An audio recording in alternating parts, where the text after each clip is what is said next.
Hello students, I welcome you again to another session of preposition. Preposition का हमने पहले भी ऑफ और डबल एफ और सिंगल एफ वाला किया था, होपफुली सबको क्लियर होगा. ठीक है, उस पर रिलेटेड हम प्रैक्टिस सेशंस भी करेंगे. आज हमने एक नया कॉन्सेप्ट और भी दूसरा कॉन्सेप्ट उठाया है, दैट इज इन और इनटू. ठीक है, और जैसे कि आपको पता है कि हम प्रेपोजिशन को तीन चीज में कैटेगराइज करते हैं. एक होता है प्रेपोजिशन ऑफ टाइम, एक होता है प्रेपोजिशन ऑफ प्लेस, एक होता है प्रेपोजिशन ऑफ डायरेक्शन. ठीक है, तो यहां मैंने जो इन और इनटू लिया है, किस सेंस में लिया है, वो प्रेपोजिशन ऑफ प्लेस के सेंस में. तो यहां हम इन और इनटू को डील करेंगे as a preposition in sense of place. ठीक है, क्योंकि इन कभी कभी हम टाइम के लिए भी यूज करते हैं. ठीक है, इन द मॉर्निंग. यहाँ का इन क्या बता रहा है, यहाँ का इन टाइम बता रहा है. ठीक है,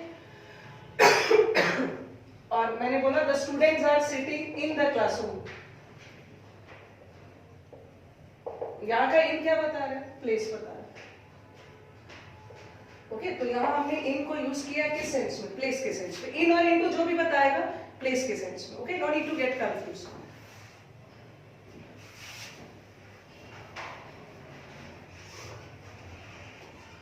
सबसे पहले तो समझते हैं इन और इनटू में डिफरेंस क्या है.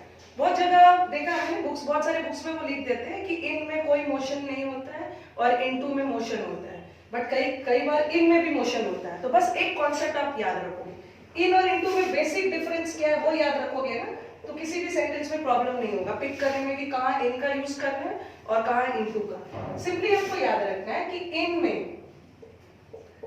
No change in location. बता रही हूँ ये लोकेशन क्या होता है. आप बोल सकते हो इन हम कब यूज करते हैं, जब लोकेशन में, स्थान में, जगह में कोई चेंज नहीं हो रहा है. नो चेंज इन लोकेशन या no change in medium. Okay, और ये मीडियम लोकेशन क्या होता है इसे मैं क्लियर करूंगी सेंटेंस के थ्रू.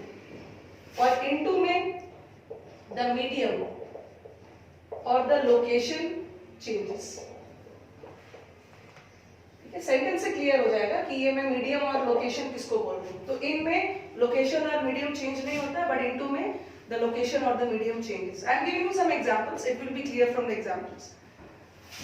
और कंपेयर कर करके एग्जांपल देंगे. सो लिखा the students are sitting in और इनटू द रूम. और फिर मैंने लिखा इसी का ठीक कंपैरिजन में दूसरा, द स्टूडेंट्स वॉक्ड इन और into the room. Okay, see both the sentences, दोनों सेंटेंस को ध्यान से देखो. The students are sitting dash the room. अब हमें पिक करना है इन और इनटू में. इसके हिंदी क्या है, स्टूडेंट्स पहले से ही रूम में बैठे हैं. ठीक है, रूम एक बंद जगह है, यहाँ पे स्टूडेंट्स पहले से ही बैठे हैं, लोकेशन सेम है, कोई भी मीडियम में चेंज नहीं हो रहा है. और कोई भी मीडियम में चेंज नहीं हो रहा है तो क्या हो. बट नेक्स्ट सेंटेंस में देखो द स्टूडेंट्स वॉक्ड. वॉक का मतलब स्टूडेंट्स चलकर रूम में आए. इसका मतलब है कि पहले वो रूम से बाहर थे. ठीक है, रूम के बाहर थे, जब अंदर आए तो लोकेशन भी चेंज हुआ और मीडियम भी चेंज हुआ. ठीक है, अंदर बाहर से वो अंदर आए, तो यहाँ पे क्या हो जाए, दैट बिकम्स हीट.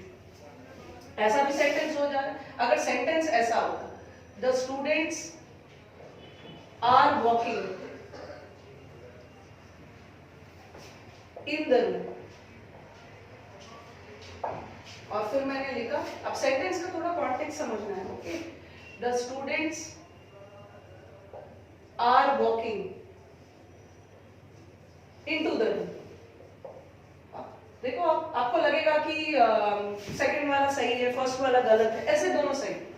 ठीक है, the students are walking in the room. इसका सेंस ये भी तो जा सकता है स्टूडेंट्स पहले से रूम में है और रूम के अंदर ही चल रहे हैं, तो यहाँ तो मीडियम चेंज नहीं हो रहा है, रूम के अंदर ही वॉक कर रहे हैं. बट इसका सेंस क्या जा रहा है, students are walking into the room. Into the room का मतलब क्या है, वो पहले बाहर थे, अब वो अंदर घुसना शुरू किए हैं. तो both the sentences are grammatically correct, but the meaning conveyed, but दोनों का मीनिंग अलग जा रहा है. वैसे तो ग्रामेटिकली सही है, बट मीनिंग दोनों का अलग. ठीक है, let me give you some more sentences.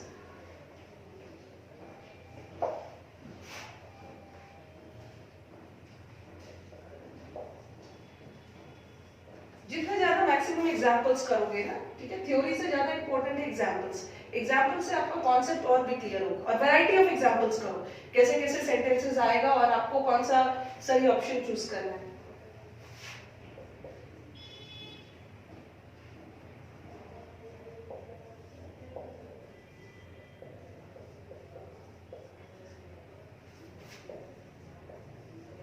अगर इसकी हिंदी लिखना चाहो ना तो इन में क्या लिख सकते हो, इन का मतलब है में, और इनटू का मतलब होता है के अंदर, ठीक है। बट हिंदी से उतना ज्यादा क्लियर नहीं होगा, बस ये ध्यान रखना है कि इन में मीडियम चेंज नहीं होता, इनटू में चेंज होता है। The frog was lying in और into the well and then I write the frog jumped in or into the well। Sentence को ध्यान से देखो। फ्रॉग जो मेढक है वो कुएं में पहले से पड़ा हुआ था। लाइन का मतलब है कुएं में पड़ा होना, पहले से पड़ा हुआ है, कुएं के अंदर ही है, कोई मीडियम में चेंज नहीं हो रहा है, और मीडियम में नो चेंज है, then we use A.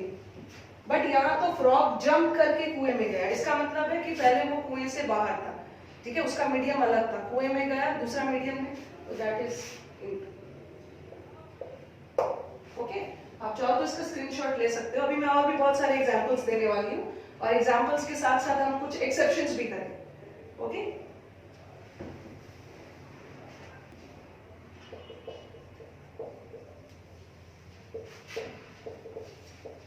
he was swimming in या into the river, और दूसरा मैंने लिखा he died in or into the river,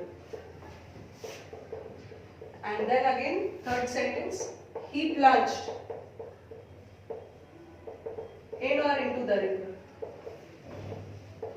okay, तीनों सेंटेंस को देखो। he was swimming in the river, swim करते समय मूवमेंट तो हो रहा है, और कई बार बच्चे दिमाग में बैठा लेते हैं कि जहां मूवमेंट हो रहा है इनटू लगा दो, और जहां मूवमेंट नहीं हो रहा है इन लगा दो। he was swimming in the river, river में स्विम करते समय भी तो मूवमेंट हो ही रहा है ना, तो आप इनटू लगाने की कोशिश करोगे, बट आंसर क्या है ए, बिकॉज स्विमिंग में वो पहले से नदी के अंदर है, ठीक है, कोई भी मीडियम या लोकेशन में चेंज नहीं हो रहा है, वो उसी मीडियम में है, पहले से ही स्विम कर रहा है, और मीडियम चेंज नहीं हो रहा है, क्या लगाओगे इन। बट डाइव का मतलब क्या है, जंप करना, छलांग लगाना, तो उसने जब नदी में डाइव किया, इसका मतलब क्या है, पहले वो नदी के बाहर था और वो जंप करके तब नदी में गया, मीडियम चेंज हो रहा है, क्या होगा इनटू। उसी तरह प्लंज का मतलब भी होता है कूदना, नदी में कूदा, कूदा मतलब पहले तो नदी के बाहर था, मीडियम चेंज हो रहा है, दैट इज इनटू। और भी एग्जांपल्स है, the water is,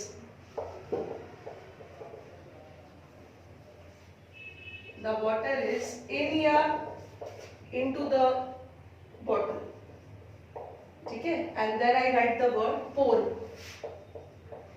pour the water in या into the bottle। देखो दोनों सेंटेंस को ध्यान से देखो, क्लियर हो जाएगा। the water is dash the bottle, जो पानी है वो पहले से ही बॉटल में, ठीक है, कोई मीडियम चेंज नहीं हुआ, पहले से ही बॉटल में है, तो क्या लगाओ इन। बट पोर करना मतलब क्या है, डालना, ठीक है, बॉटल में पानी को डाला गया, इसका मतलब है कि पानी पहले कहीं और होगा, मे बी जग वगैरह में होगा, तो यहाँ मीडियम चेंज हो रहा है, that is in. Next example देख लो आप, he put the pen in या into the pocket, and then I write the pen was in या into the pocket, ठीक है, बहुत सारे एग्जांपल्स करो। फिर मैंने लिखा he was in या into trouble,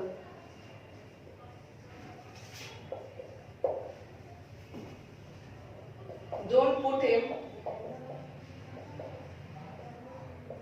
in या into trouble। सारे सेंटेंसेस को आप ध्यान से देखो, और काफी हद तक तो आपका कॉन्सेप्ट क्लियर हो गया होगा, आराम से आप फिल कर सकते हो। he put the pen, ये वाला सेंटेंस पहले देखो, the pen was dash the pocket, जो पेन है वो पहले से ही पॉकेट में था, मीडियम कोई चेंज नहीं हो रहा है, क्या यूज होगा, बट he put मतलब डाला, उसने पेन को पॉकेट में डाला, इसका मतलब है कि पेन कहीं और था पहले, मीडियम चेंज हुआ, That is. Now come to the next one. He was in trouble या he was into trouble. और he don't put him in या into trouble. बच्चे कंफ्यूज हो जाते हैं कि मैम आप कहीं पे पढ़ते हैं कि ट्रबल के साथ इन ट्रबल भी होता है और कहीं पे इनटू ट्रबल भी होता है. थोड़ा सा सेंस देख लो आप. He was in trouble. He was in trouble का मतलब पहले से ही वो परेशानी में था. ठीक है? In trouble. But don't put him. Don't put him का मतलब क्या है? उसे परेशानी में मत डालो. इसका मतलब अभी वो परेशानी में नहीं है. आप उसे डालोगे. तो यहाँ पे क्या हो जाएगा? किस वर्ड की वजह से? पुट. ठीक है, उसे डालो मत परेशानी. बट यहाँ तो वो पहले से ही परेशानी में. और भी कुछ एग्जांपल्स करते हैं ताकि आपका इन और इनटू से रिलेटेड जो भी डाउट्स है सारे क्लियर हो जाए. मैक्सिमम एग्जांपल्स को.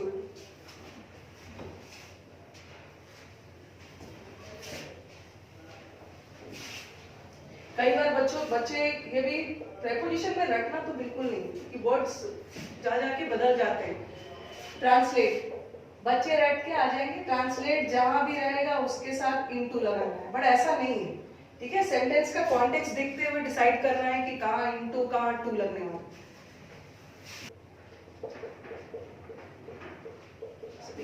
Translate the passage. Translate the passage in or into English, and then I write. Translate the passage from Hindi into या to English. अब देखो ऐसा बिल्कुल नहीं है कि जहां भी ट्रांसलेट देख लोगे ना वहां पे into लगा देना. ओके, थोड़ा सा कॉन्टेक्स्ट भी समझना है. यहाँ भी मीडियम तो चेंज हो ही रहा है ना. ट्रांसलेट द पैसेज को इंग्लिश में ट्रांसलेट करो. इसका मतलब है पैसेज किसी और लैंग्वेज में था, हिंदी में था, उसको आपने इंग्लिश में किया. हिंदी से इंग्लिश गया, मीडियम चेंज हुआ, तो आप यहाँ पे तो इनटू सही. ठीक है, बट यहाँ पे देखो ट्रांसलेट द पैसेज. यहाँ पे क्या आ गया? From Hindi dash English. तो यहाँ पे इनटू या टू नहीं लगे, सॉरी इनटू या इन नहीं लगेगा. Just because of the word from मतलब हिंदी से इंग्लिश. तो just because of the word from आप इसमें इन और इनटू नहीं डालोगे क्योंकि फ्रॉम वर्ड हमेशा क्या ले? फ्रॉम टू ले. From this to that. ठीक है, ये तो हमने इन और इनटू किया. अभी बताया कि कहीं पे मीडियम चेंज हो रहा है तो वहां पे इनटू लगाओगे और जहां पे मीडियम चेंज नहीं हो रहा है वहां पे इन लगाओगे. बट इंग्लिश में you know there are certain exceptions also. ठीक है, तो एक्सेप्शंस को भी ध्यान से याद रखना है क्योंकि जो मैक्सिमम क्वेश्चन सेट होता है ना कहां से? वो एक्सेप्शन से. ठीक है, बच्चों का कहना होता है कि मैम किसने इतना रूल्स बना दिया. रूल्स तो है ही बट रूल्स को कॉन्सेप्चुअली समझना है और एक्सेप्शंस पे खास ध्यान देना. ठीक है, लाइफ में भी बहुत सारे रूल्स होते हैं, बहुत सारे एक्सेप्शंस भी आप रखते हो और जहां रूल है वहां एक्सेप्शन भी है. अब देखो एक्सेप्शन में वो क्या करने वाले. एक्सेप्शन में जनरली एग्जाम का एक फेवरेट वर्ड है, दैट इज एंटर. एंटर का मतलब क्या है? एंटर का मतलब है प्रवेश करना. जैसे आप रूम में प्रवेश कर रहे हो तो आपके दिमाग में आएगा ना कि रूम में प्रवेश कर रहे हैं तो यहाँ भी तो मीडियम चेंज हो रहा है. आप रूम के बाहर थे और अंदर घुस रहे हो तो रूल के अकॉर्डिंग एंटर के साथ क्या आना चाहिए? अभी हमने क्या किया कि जहां भी मीडियम चेंज हो रहा है क्या लगाते हैं? इनटू. बट एंटर ये एक्सेप्शन. मीडियम चेंज होने के बावजूद भी यहाँ इनटू नहीं लगेगा. क्या लगेगा? No preposition. इन भी नहीं लगेगा. एंटर वर्ड के साथ ना इनटू लगता है ना इन लगता है. एंटर वर्ड के साथ नो प्रीपोजिशन. ओके, बट इसमें भी एक कंडीशन है. कंडीशन इन द सेंस कि एंटर वर्ड के साथ कोई प्रीपोजिशन तभी नहीं लगता है जब ये एंटर प्रवेश किसी जगह के सेंस में. ओके, किसी जगह पे प्रवेश करने की बात होगी. इसे लिखा मैंने he entered in or into the bank. या if I write he entered in या into the classroom. अभी मैंने क्या लिखवाया कि एंटर वर्ड के साथ ना इन लगता है ना इनटू लगता है. बट कब? जब वो किसी जगह पे प्रवेश करने की बात होगी.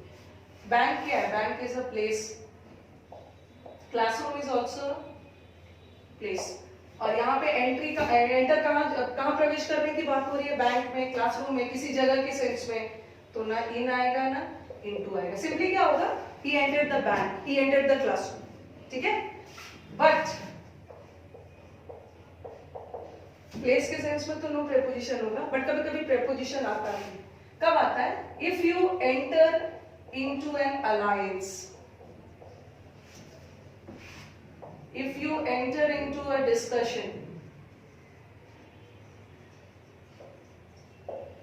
if you enter into an agreement, alliance को हिंदी में क्या बोलते हैं? अलायंस इज गठबंधन, ओके, एंड डिस्कशन इज वार्तालाप, एग्रीमेंट इज समझौता। तो यहाँ एंटर के साथ इनटू आए, क्योंकि ये जो अलायंस, डिस्कशन और एग्रीमेंट है ये कोई जगह नहीं है, ठीक है, this is not a place, okay. If you are entering into an alliance, किसी अलायंस, किसी गठबंधन में एंटर कर रहे हो, उसका मतलब क्या है? किसी वार्तालाप में एंटर कर रहे हो, मतलब उस वार्तालाप का हिस्सा बन रहे हो, you are becoming a part of that discussion, you are becoming a part of that agreement. तो यहाँ तो इनटू आएगा, ओके, ये सब के साथ इनटू आएगा। इनटू कब नहीं आएगा, या कोई प्रेपोजिशन कब नहीं आएगा? जब किस सेंस में? That is place. और एक चीज याद रखना है,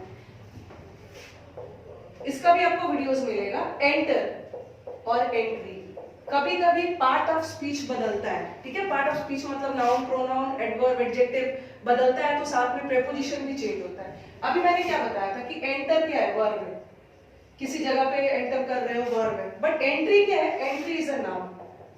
तो ध्यान रखना है कि अगर एंटर वर्ब का काम कर रहा है और किसी जगह के सेंस में हो, उसके साथ तो इनटू, इन कुछ भी नहीं यूज होता है, बट एंट्री नाउन है, उसके साथ इनटू यूज होता है, okay. His entry into the classroom,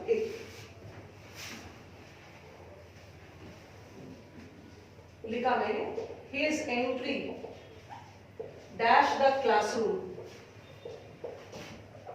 was banned, okay, उसका प्रवेश, क्लास में प्रवेश करना बैन कर दिया गया। तो एंट्री तो नाउन है, तो हिज एंट्री के साथ हम इनटू लगा सकते, okay. Entry can take into, but enter, क्योंकि क्लासरूम भी तो एक जगह है, ठीक है, जगह के सेंस में अगर एंटर वर्ड होता है ना, तो उसके साथ टू नहीं लगता। एंटर वर्ब है, उसके साथ टू नहीं लगेगा, बट एंट्री के साथ टू लगेगा, ओके। एक और वर्ड कर लेते हैं, ये हम एक्सेप्शन में ही कर रहे हैं। एक्सेप्शन में हमारा एक और वर्ड है, दैट इज थ्रो। थ्रो का पास्ट क्या है? थ्रू। ये भी आप, जैसे अभी आपने एंटर एक्सेप्शन किया ना, ये भी एक्सेप्शन। जनरली आप कोई चीज थ्रो करते हो, तो थ्रो करते समय मूवमेंट हो रहा है, मीडियम भी चेंज हो रहा है। जैसे मैं कोई पेपर डस्टबिन में डाल रही हूँ, तो पेपर मेरे हाथ में है, डस्टबिन में जा रहा है, medium gets change, medium change हो रहा है, तो रूल के अकॉर्डिंग क्या आना चाहिए? इनटू आना चाहिए। बट थ्रो या थ्रू, ये सारे एक्सेप्शंस है, okay. And if you ask ना कि ऐसा क्यों है, तो एक्सेप्शंस की कोई लॉजिक नहीं होती। थ्रो या थ्रू के साथ भी इनटू नहीं लगा, थ्रो या थ्रू के साथ that is it, okay. He through the paper in और इनटू द डस्टबिन। अगेन आपके दिमाग में आएगा, पेपर को डस्टबिन में डाल रहे हैं, मूवमेंट हो रहा है, मीडियम चेंज हो रहा है, तो रूल के अकॉर्डिंग इनटू होना चाहिए। बट थ्रो या थ्रू हमेशा अपने साथ क्या रहे, ठीक है। तो आज तो हमने इन और इनटू का कॉन्सेप्ट किया है, ठीक है। फ्रेजल प्रेपोजिशन तो हम कर ही रहे हैं, डबल एफ, सिंगल एफ किया, इन और इनटू किया, मेन सारे प्रेपोजिशंस कर लें। बट मैं अपने स्टूडेंट्स को एडवाइस करूंगी कि ठीक है, प्रेपोजिशन इंपॉर्टेंट है, बट आप अपनी मेजर फोकस रखेंगे किस पे? पहले भी मैंने आपको बोला है, फिक्स प्रेपोजिशन और फ्रेजल वर्ब, क्योंकि मेजॉरिटी ऑफ द क्वेश्चंस जो अभी रिसेंट एग्जाम्स हो रहे हैं, अभी ही नहीं, पहले से जितने भी एग्जाम्स हो रहे हैं, प्रेपोजिशन का फोकस होता है, जहां से एरर पूछना हो ना, that is fix preposition and then you have phrasal verb, ठीक है। तो आज तो हमने ये सब किया, नेक्स्ट सीरीज में और भी अच्छे अच्छे प्रेपोजिशंस करेंगे। क्या, if you people really like the videos, तो do share it among your friends. And I am very happy कि स्टूडेंट्स के मुझे बहुत अच्छा रिस्पांस मिल रहा है, एंड होपफुली आगे भी आप लोगों से ऐसे ही रिस्पांस मिलता रहे। टीचर नो डाउट एनकरेज होंगे, ओके। एंड वीडियोस पसंद आए, डू शेयर इट। और जिसने अभी तक चैनल सब्सक्राइब नहीं किया है, उसे सब्सक्राइब करो, अभी आपके एग्जाम्स भी पास है, तो जल्दी जल्दी सब्सक्राइब करेंगे, तभी तो क्वालिटी कंटेंट मिलेगा, पढ़ भी पाओ। चलो, ओके।